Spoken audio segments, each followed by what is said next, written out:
Well, that's creepy. Maybe I was disarmed because he came at 3 in the afternoon. He knocked very softly for a man of his stature, hulking as he was 6'4", with wide shoulders and big, hairy knuckles. When I asked how I could help him, he reached into his coat pocket, withdrew an envelope, and held it out to me. Who wears a coat in August? I took the envelope and looked it over. Its face was stamped over several times with information from the St. Louis Correctional Facility. A letter from prison. Great. I didn't know anyone in prison. Then I noticed a post-it note paper clipped to the back of the envelope. It read simply, Please allow the courier to be present to witness the reading of this letter. I looked up at the man towering over me on the porch. Though he was large, he didn't appear threatening. If anything, his calm smile made me think he might be rather friendly. I asked if he had any clue about the contents of the letter or why his presence was necessary for the reading, but the tall man shrugged and gestured towards the foyer.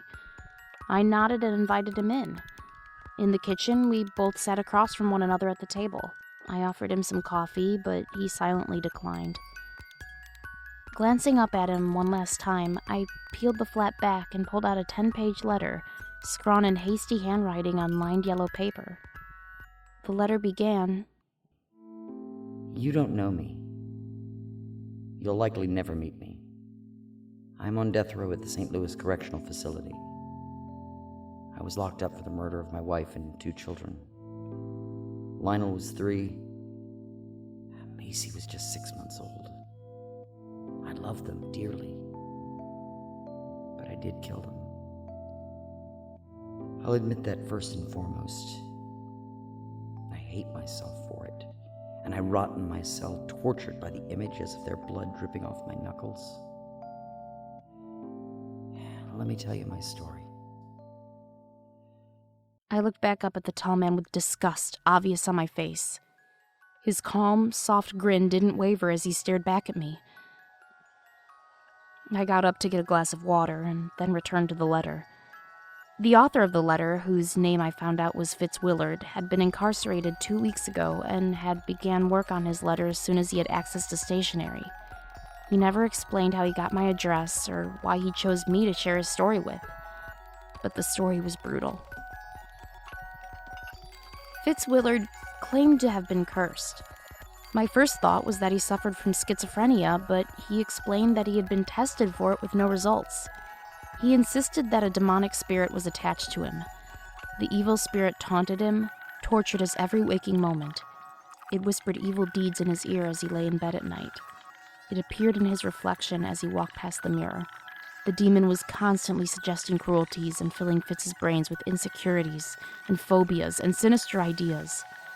Fitz's day-to-day life became riddled by a running commentary on the weakness of humans, the frailty of flesh, and the freedom of bloodletting. Work meetings became haunted by the demon's screeching. The spirit hissed terrible things about every face Fitz passed on the street. The worst still, though, was the demon's thoughts on Fitz's family. He called Fitz's wife a whore, called the children ungrateful bastards. The demon told Fitz that his family didn't appreciate him, that his wife was cheating on him, that his children couldn't stand to be around him, that Fitz could never provide enough for them, that their house was a sty, that their clothes were rags, that everything Fitz had worked towards his whole life was a mediocre joke, at best. For 10 pages, Fitz Willard recounted the madness that crept into his psyche, the nightmares that woke him dozens of times of night. The demon made light bulbs flicker as Fitz walked under them. He made the bathtub run red like blood. Flies gathered on the mirrors, and the demon's suggestions became more and more furious. They became demands, threats even, until one day, Fitz caved in. Caved in the skulls of his 2 infant children with his bare fists before strangling his wife of 8 years so hard that he fractured the vertebrae in her neck before she finally asphyxiated. That's how he ended the first letter. The tall man stood and nodded to me in silence. Then I let him out the front door. Needless to say, I was shaken. Why would someone decide to share such a terrible story with me? Then was day 2.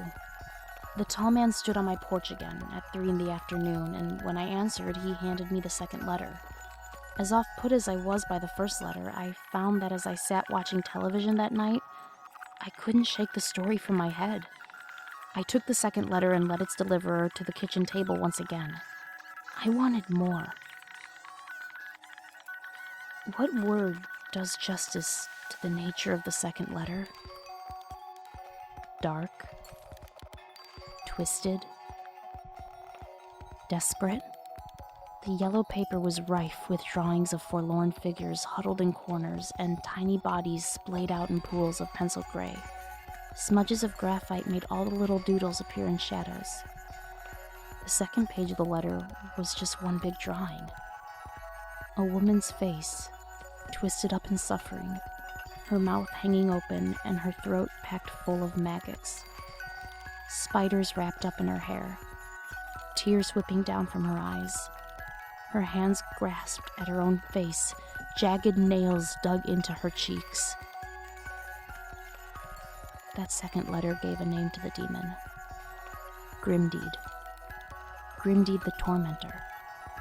I glanced up often from the letter to the man sitting across the table from me. Did he know the terrible tale I'm being told? Is that why it was so important that he was present when I read it?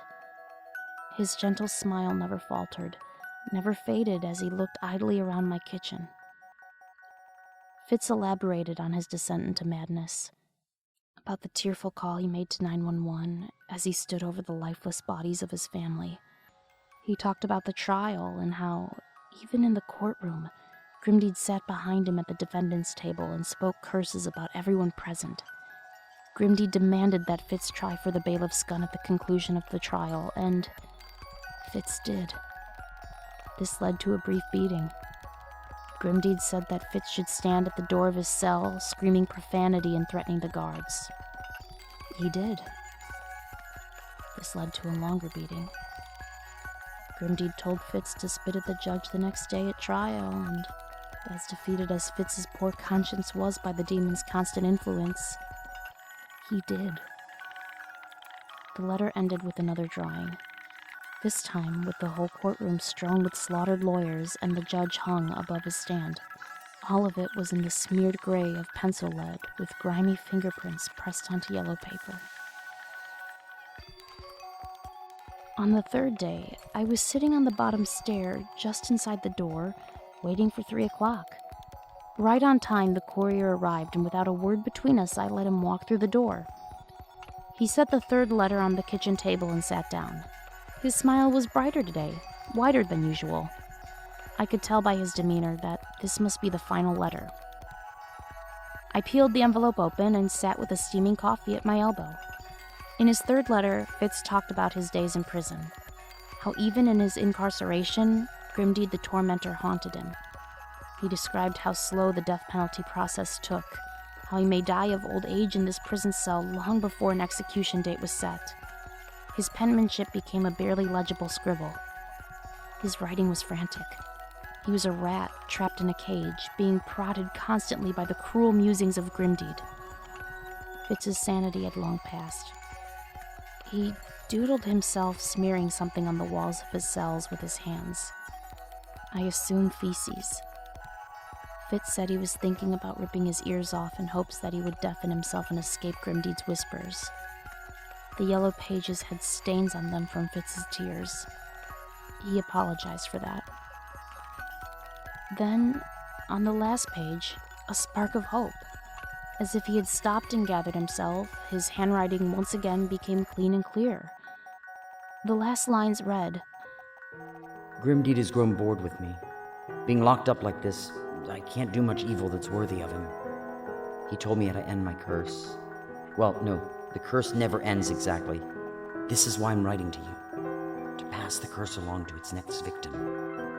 But since I still have a sliver of humanity left in me, I'll at least let you know how it's done. You make someone else pick up Grimdeed's curse the same way I did. By inviting him into your house 3 times. My heart froze. I didn't dare to breathe as I looked up from Fitz's taunting signature at the end of the letter to find the tall man staring into my eyes. His eyes were an endless black. His grin was wider than ever. Light the letter on fire. Grimdeed demanded.